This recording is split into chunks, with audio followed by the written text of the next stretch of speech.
Open the WordPress dashboard. Go to Pages. Click Add New Page.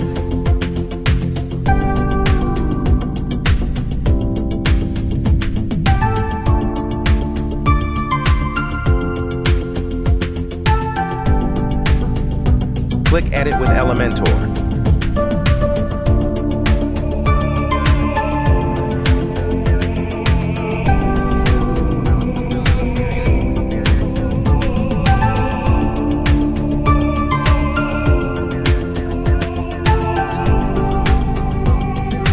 Click Settings. Allow comments.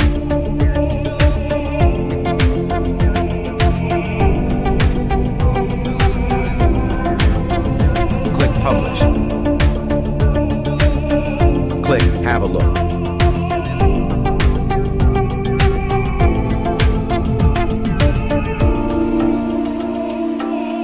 Click the link in the bio to sign up wplearning101.com and start learning WordPress today.